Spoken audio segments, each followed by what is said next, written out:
2016년 6월 30일 오후 10시 14분입니다. 네, 안녕하세요. 등입니다. 네, 내일 시장에서 이슈들을 간단하게 정리했는데요.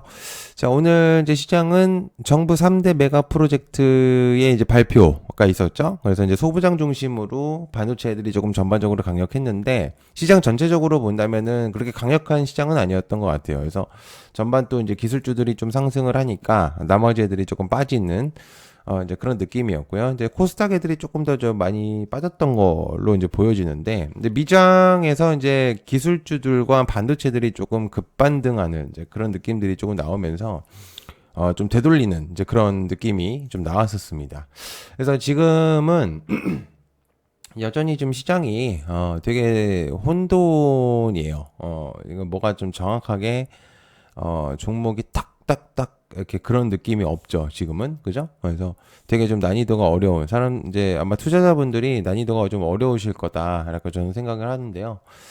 자, 그래서 이제 얕은개미 채널 여러분들 이제 그 멤버십을 조금 변경을 할 생각입니다. 뭐 금액을 바꾼다 이런 얘기가 아니고요. 지금 하고 있는 거에 조금 더 추가적으로 관련주들 여러분들 이제 저는 이제 실시간으로 여러분들한테 이제 뉴스나 이런 것들 이제 여러분 공유를 드리고 있는데, 3만 원짜리를 이제 저는 계속 금액대를 할 거예요. 뭐 여기서 더 올리고 이제 그러지는 않을 거기 때문에. 그래서 여러분들이 한테 이제 뉴스를 이제 공유를 드리고 있고, 제가 이제 관련 종목 이제 내용들을 공유하고 있는데, 관련 종목들을 조금 더 세밀하게 공유를 할 예정입니다. 그리고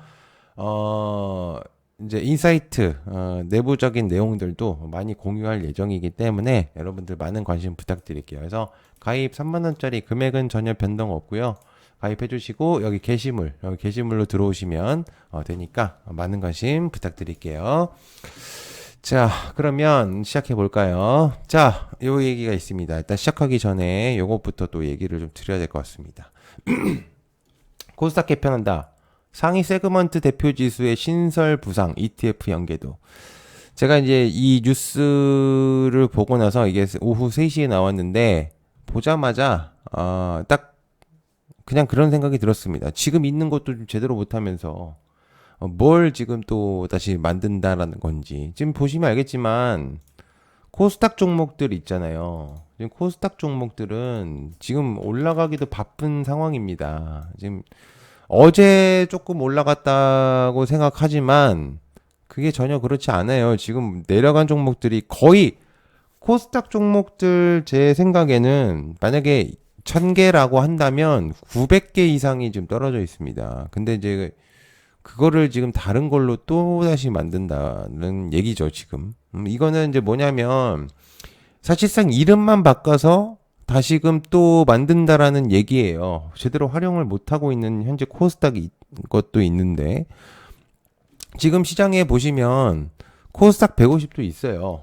네? 이미 있단 말이죠. 그죠? 그리고 코스닥 글로벌 세그먼트도 있어요. 그죠? 근데 또 상위 세그먼트를 또 만든다고요? 이거는 그러면은 기존에 있었던 것들 있죠. 기존에 코스닥 세그먼트는 사실상 안 하는 거죠. 만약에 이제 이거를 한다? 그러면은 하위 거를 하는 게 아니라 상위 거를 할 수밖에 없기 때문에 철저히 외면될 수밖에 없습니다. 기존에 있는 거는. 그러면 투자자들 입장에서는 혼돈이 올 수밖에 없습니다. 이거를 왜 하는 건지. 그러니까 승강제 목적인 건데 그대로 지금 뭐 하는 의미가 전혀 없습니다. 이거는 그럴 바에는 코스피 종목의 우량주들을 살려고 하는 목적들이 더 강해지겠죠. 굳이 이런 거를 할 리스크를 떠안으면서. 그러면 돈이 당연히 안 몰리고. 자꾸 이런 것들을 만들면 도움이 1도 안 됩니다. 시장에서. 이걸 진짜 알고 있는 건지 아닌 건지 진짜 모르겠고요. 그리고 사실상 이 내용은 어떻게 보면 코스닥이 지금 너무 못 가다 보니까 단순히 우량주들을 묶는 거를 하는 느낌이 아니고, 코스피 200처럼 지금 현재 코스피 200에 대한 지수 그 추정을 하는 애들처럼 랜드마크 지수들을 이제 다시 정립하겠다는 얘기예요. 그러니까 좀 가는 애들만 뽑아내겠다 이 얘기입니다. 결국에는. 그러면 나머지 애들은 어떻게 되는 건지 저는 진짜 좀 이해가 안 가고요. 그러면은 완전 버릴 거냐. 그러니까 그 취지는 뭐냐면 나스닥 100처럼 나스닥 100이 있는 것처럼 기관들이 수조 원씩 밀어줘야 됩니다. 그런 것들을 하려면. 근데 지금 기관들이 그렇게 하냐고요? 안 하죠. 코스피 쪽에 지금 추종을 하고 있는 종목들만 해도 바쁜 와중에 누가 좋으라고 지금 코스닥의 그 지수를 만들면 거기다 하겠습니까? 안 하죠. 할 이유가 전혀 없는 거예요. 그러니까 사실상 강제적으로도 외국인들을 끌고 오려고 땡겨 오려고 하는 건데 쉽지 않죠. 그죠? 그러니까 이게 과연 강력한 모멘텀인가라는 생각은 저는 전혀 생각이 안 들고요. 안 만드는 게 맞습니다. 의미가 없습니다. 자, 그리고 요거 얘기도 있죠. 에코프로비엠 1조 2천억 원 규모 유상증자. 아주 머리를 그대로 그냥 뒤통수를 치려고 아주 작정을 했습니다. 지금 보면은. 그죠? 제가 이제 좀 강력하게 얘기를 하는 것 같지만 1조 2천억 원이면요. 지금 현재 주가 기준으로 유중을 때려버리면은 이거는 주식 수량 그냥 기본적인 금액대만 수량만 보더라도 990만 주예요. 990만 주를 누가 삽니까? 그러면 개인 기존 주주들이 또 사라는 건데, 근데 미래 투자에 대한 명분을 붙여놨는데 뭐 시설 투자나 타법인 지분에 뭐 하겠다 말만 좋지 사실상 주식 수가 10% 이상이 늘어나는 겁니다. 이러면은 지분 가치가 그만큼 앉은 자리에서 희석돼 버리는 거죠. 그러면 이게 사실상 크게 의미가 있습니까? 의미는 없어요. 전혀 의미가 1도 없는 겁니다. 발행 주가, 심지어 여기다가 예정 발행 주가가 있는데요. 여기에 예정 발행 주가가 현재 주가보다 낮은 12만 원대입니다. 그러면 기존 주주들은요, 느낌이 뭐냐면요, 내 주식의 가치를 떨어뜨리면서, 그러니까 말이 싼 것처럼 보이는데 사실상 눈속임이에요. 그러니까 내 주식을 지금 위에 있는 사람들 있잖아요. 위에 있는 사람들은 가치를 떨어뜨려서 회사 덩치를 키우기 위해서 하는 목적이에요. 이거는. 그러니까 결국에는 주주들 돈을 어느 정도는 빼서 너희들이 조금 도와줘라는 얘기입니다. 그러니까 제가 과장해서 해석이 아니라 사실상은 그런 거예요. 예. 그러니까 회사 측에는 뭐 니켈이나 뭐 인도네시아 얘기가 여기 이제 들리는 것 같은데, 뭐 인도네시아 투자를 뭐 니켈 재련을 해갖고 해외 공급망을 확보한다고 하는데 의미가 있습니까 이게? 아니죠. 주주들 돈 1조 원대 이상을 끌고 와가지고 다른 회사 지분을 사겠다라는 겁니다. 그럼 투자자들이 누가 좋아합니까? 아니죠. 새로 캐파를 증설하는 것도 아니고 다른 거를 사겠다라는 의미입니다. 본인 돈들이 아니라 주주 돈들에 하는 거죠. 의미가 있습니까? 아니죠. 이거 진짜 좀 문제가 있는데, 그러면 떨어뜨리는 겁니다. 어제 기가 막히게 올려놓고선 또 이런 행동을 하는 거죠. 그럼 누가 투자를 합니까 여기에서? 그리고 시총이 높은 시총 코스닥의 시총을 좀 추종하는, 코스닥에 추종을 하는 애들인데 이런 애들이면은 투자를 하겠습니까? 안 하죠. 이런 것부터 막아야죠. 사실은. 그렇지 않을까요? 저는 그렇게 생각을 하는데.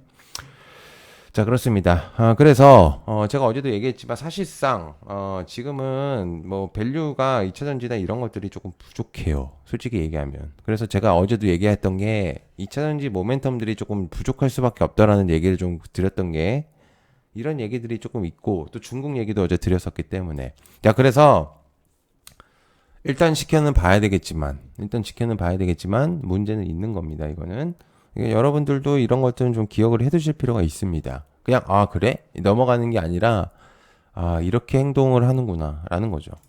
자, 그다음에 이재명 대통령이 호남 반도체 투자 역사적 보장 차질 없이 반드시 성공시키겠다라는 얘기입니다. 사실상 지금 이재명 대통령은 임기 내에 사실상 이 호남 반도체, 그러니까 반도체 설립에 대한 가장 큰 흐름을 그리고 있는 거는 사실이에요. 근데 여기에서 이제 역사적인 보상이다라는 이제 이런 내용들의 표현을 썼는데, 그동안에 사실 이제 이 반도체 메가 클러스터는 경기의 용인하고요, 평택하고 이천 하이닉스 이런 애들 있잖아요.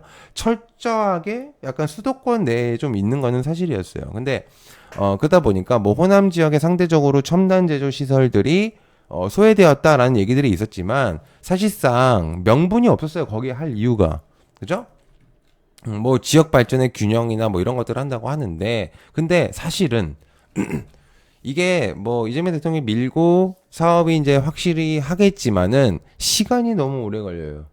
예. 못해도 10년 이상이 걸린다고 하는데 글쎄요. 임기는 5년 내인데 10년 뒤라고 생각한다면 이게 정말 될지는 좀 모르겠고요. 그리고 여러 가지 얘기들이 많이 나올 겁니다. 여기서. 그래서 뭐 제가 얘기하는 게 이게 뭐 안 좋은 얘기를 하는 거냐? 그게 아니라 가능성들도 생각을 해야 된다는 거예요. 그래서 무조건적으로 한다라는 얘기는 좋은 건 없어요. 아닐 수 있어요. 그래서 무조건은 없고요. 항상 여러분들 잘 생각하셔야 되겠지만 정치적인 견해가 껴있는 것들은 무조건적인 거는 없습니다. 그래서 항상 긴장을 하셔야 되고, 그래서 제가 얘기 드리고 싶은 건 뭐냐면 결국엔 기판 애들이 살아날 가능성들이 높습니다. 그러니까 그 순수 반도체 애들은 자체적으로 이미 걔네들의 몸값을 올린다라는 목적을 가진다고 생각을 하시면 돼요. 그래서 삼성전자 하이닉스가 죽지 못하는 이유 중에 하나입니다. 삼성전자 하이닉스가 죽은 순간 저것들은 지금 원하는 것들은 물거품이 될 수밖에 없어요. 그래서 결국엔 무슨 단순하게 해석을 해보면 하이닉스 삼성전자가 계속적으로 메인이 될 수밖에 없습니다. 현재 시장에서. 그래서 쏠림 현상이 저는 당분간은 여전히 이어질 가능성이 매우 높다라고 생각을 하고, 플러스 그렇게 되면 기판 애들이 강력해질 수 있습니다. 삼성 전기, 콘덴서, 스퀘어, 뭐 스퀘어는 아니고 뭐 이제 어쨌든 명분이 있으니까 대덕전자, 코리아 서키트, 이런 애들, 제주 반도체나 이런 종목들이 소부장 애들, 뭐 PSK라든지 그죠? 이런 애들이 주목을 될 수밖에 없다. 심텍이나 이런 종목들이, TLB 이런 애들 있죠? HBM이나 이런 애들이 강력해질 수밖에 없습니다. KC텍도 마찬가지고. 그러니까 결국엔 반도체 소부장들과 플러스 기판 순수 반도체 HBM 얘네들이 계속해서 주도할 수밖에 없다라는 얘기로 결론을 지을 수밖에 없어요. 그러니까 여러분들이 하실 때 결국엔 이쪽을 포커스를 잡으실 필요가 있다라는 얘기를 드리고 싶습니다. 자, 그리고 마지막이 아니죠. 그 다음에 삼성전기, 한국과 중국의 기판 모듈을 대규모 매각을 하겠다라는 얘기입니다. 이거를 어떻게 좀 해석을 해보실 수가 있냐면 얘네들은 그 매각이라는 또 표현 때문에 또 안 좋게 생각하시는 거라고 생각하시는데요. 놀고 있는 노후 장비들을 매각하겠다라는 얘기입니다. 그러니까 결국에는 사실 삼성전기는 예전에 반도체에 대한 내용들보다는 스마트폰이나 IT 기기 트렌드에서 두각을 나타냈던 애들이에요. 근데 시대가 많이 바뀌었기 때문에 이제는 핸드폰이나 가전제품이나 이런 데에서 뭐 카메라 모듈이나 이런 것들에는 사실상 큰 의미가 없어요. 돈이 되고 있는 사업은 아니에요. 아시겠지만. 그래서 그런 애들을 이미 낸드처럼 아픈 손가락이었다가 지금은 이제 황금손이 돼버리는 이제 그런 느낌이 아니고, 얘네들은 진짜 사실상 이제 가망이 없다라고 생각을 하고 있는 거예요. 그러니까 얘네들을 팔아버리고 매각을 털고 저가 경쟁을 벌이고 이제 비싼 시장으로 갈아타겠다라는 의미입니다. 그러니까 완전히 턴을 하겠다라는 얘기이기 때문에 삼성전기 모멘텀들이 굉장히 강력해질 수 있어요. 그래서 물론 제가 좋아해서 하는 종목이기도 하지만 얘들의 그냥 모멘텀이나 밸류들을 생각을 했을 때 삼성전기뿐만 아니라 LG 이노텍이라든지 그죠? 기판 애들, 플립칩 애들, 얘네들이 매우 강력해질 수 있겠고요. 그리고 이제 사실상 이제 그 중국 애들하고 사실 좋지가 않았었는데 이미 지능상 싸움은 이제 어느 정도 끝났습니다. 그래서 확실하게 이제는 고마지는 사업으로 가겠다라고 이제 생각을 하시는 게 좋습니다. 그렇게 좀 생각하시는 게 좋겠고요. 자, 그다음에 원전 18기 더 필요한 AI, 메가 프로젝트 전력 기후 대책 없어. 자, 반도체 클러스터와의 호남권 반도체에 대한 내용들 플러스로 해서 원전은 신재생은 원전을 따라갈 수 없어요. 그러니까 신재생 투자자분들한테 뭐라는 게 아니고요. 신재생은 원전을 뛰어넘을 수 있는 구도들이 없습니다. 왜냐하면 자연에 대한 내용들을 토대로 해서 하는 거기 때문에 순수하게 그냥 그 원자재로 돌리는 24시간 돌리는 애들을 사실상 이길 수는 없어요. 그렇기 때문에 사실상 이 전력이나 모든 것들은 원전이 필요합니다. 그래서 신재생이 그럼 필요가 없느냐? 그건 아니에요. 그러나 그러나 메인 타이틀로 가려면은 원전을 지을 수밖에 없어요. 저거를 하기 위해서 어제도 얘기를 했지만 원전이 없으면 불가능합니다. 기존에 있는 것들도 다시 다 살려야 되고요. 그러면 원전에 있는 애들이 다시금 부각될 수 있습니다. 그래서 지금은 부각이 안 될 수 있을지 모르겠지만 원전 애들은 분명히 다시금 올라올 가능성이 매우 높습니다. 그래서 원전 애들 계속해서 여러분들이 체크하시는 게 좋겠고요. 그리고 플러스로 누굴 더 봐야 되느냐? 전력 애들은 여러분들이 계속 보셔야 됩니다. 원전을 돌리는 이유는 결국엔 전력을 뽑아내기 위한 목적입니다. 신재생도 마찬가지고요. 그럼 결국엔 전력 애들의 주목도가 매우 높아질 수 있습니다. 효성중공업이나 LS 일렉트릭, 그리고 대한전선, 대원전선, 가온전선. 물론 가온전선이 뭐 새로운 뭐 이슈가 있으니까 뭐 그러다 치는데 나머지 애들 있죠. 나머지 전력 애들. 원전을 돌리는 이유, 신재생을 돌리는 이유는 전력을 뽑기 위해서입니다. 거기 교집합은 전력이죠. 그러니까는 전력 애들을 여러분들이 체크를 하시는 게 좋습니다. 그래서 개인적으로는 시총이 조금 높은 LS 일렉트릭이나 효성중공업을 조금 공략을 해보시는 게 어떨지 개인적인 의견을 한번 드려봅니다. 자, 그 다음에 LG전자 로봇 사업을 속도낸다. CEO 직속 죄송합니다. 속도를 하겠다. 사실 LG는 우리가 알고 있는 것보다 생각보다 로봇에 대해 되게 많이 진화를 하고 있는 상태예요. 그래서 사실상 과거에 없었던 로봇 청소기에 대한 내용들도 많이 공유를 했었었고, 그래서 여러 가지 흥미롭게 볼 수 있는 것들이 많은데, 사실 이거는 그냥 로봇에 대한 내용들이라고 보시면 좋을 것 같아요. 그래서 개인적으로는 LG 계열사들에 관련되어 있는 로보티즈라든지 로보스타라든지 그리고 로보 이런 애들이 조금 부각이 될 가능성이 높겠고요. 나머지 애들은 이제 얘네들이 좀 크게 주목이 된다면 같이 올라올 가능성이 높습니다. 그래서 그렇게 체크를 하시는 게 좋을 것 같고요. 그다음에 내일 신규 사업이 신규 상장이 있습니다. 매드업이라고 해서 AI 이제 관련주인데요. 그래서 얘는 이제 마케팅 관련주라고 해갖고 이제 신규가 있습니다. 그래서 아시겠지만 신규주들의 좀 약간 그냥 버프성의 느낌 이제 그런 것들이 있으니까 이제 체크하시면 좋을 것 같습니다. 자, 여러분들 같은 경우 멤버십 여기 가입 버튼 클릭하시고 3만 원짜리 저 중요한 정보들 사람들이 모르고 있는 정보들을 얻고 싶으시다면 가입 버튼 누르시고요. 3만 원짜리 가입해 주시고 게시물로 들어오시면 될 것 같습니다. 네, 시청해서 감사하고요. 고맙습니다. 감사합니다.